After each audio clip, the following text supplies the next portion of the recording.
Welcome, Armchair Generals, to this special episode of my playthrough of Hearts of Iron 4 with Black Ice. Okay, I've gotten several requests to have sort of an after-action report of the Battle of France, which of course includes the Low Countries here. So we pushed this back to 4 months ago because I went and looked to see how long it took, in approximately 4 months, to get all of these territories, because we did first the Netherlands, then we pushed after that was ready down. So a little different, obviously, than the real Battle of France. Now we have two armies, if you will. We have the Panzer Army log here, which includes our armored forces and our West Front. So, as those who have been around for a while know, I am not good with remembering numbers and stuff. So I went back and Wikipedia'd the Battle of France to try to get some idea of casualty figures. And they do have dead and they do have wounded separated out, but total German casualty figures were, including the wounded, about 160,000, I believe. And for France and the other allies, it was 360,000, if I remember those numbers correctly. You can go check on Wikipedia, Battle of France. And of course you can look that up on another window or browser while you're listening to this. So, with that, and our main West Front armies, which all of these include all the participating battles, we can scroll down here. We won most of them, as you can see, a few times. We get a tricolor over here as a French win, 71% for this battle. America, their expeditionary force does show up here a little bit, so we can see that. Now, I'm not absolutely sure what this number theoretically means. We know when they say wounded, that means wounded. Whatever reports gets wounded. Obviously, many of the wounded are back in action after a time. Whether that's could be just wounded and never leave action. I mean, guys get Purple Hearts and never leave the front line. Literally, they get in the combat lines, they get some stitches and it's enough to be a wound, and it is a wound, and they bled, but they stayed at their post, they stayed at their job, and they continued fighting, and they never went back to hospital.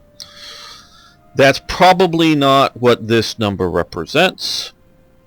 Now, a lot of the other wounded will, obviously soldiers lose limbs, other serious wounds, and they never get back into the war. So I look at manpower loss here as somewhere between the dead and because obviously I don't know if this number includes any sort of trickle back idea from recovery. I'm not sure, but how much that may or may not thing. But if it's complete manpower loss from the things, that's both dead and wounded to not be in combat again. So of the 160 some thousand or whatever German losses, we're looking at least double here.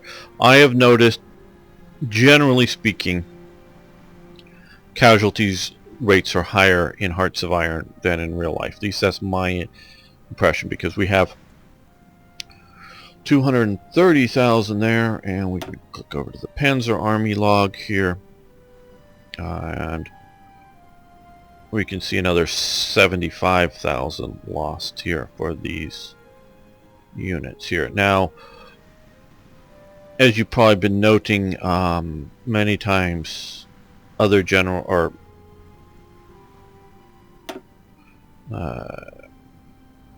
now let's get somebody like Rommel Famous. He's obviously involved in this here because it was both units from one of these armies, I guess is what would be good to call them, mixed in with a Panzer corps as well. So we have that. So that gives you an idea of, you can, I don't see a big number here, but maybe they're just not clicking on it. Obviously you can look at the different casualties, and if you want to slow things up a little bit and pause it and take notes of the French casualties, you very well may.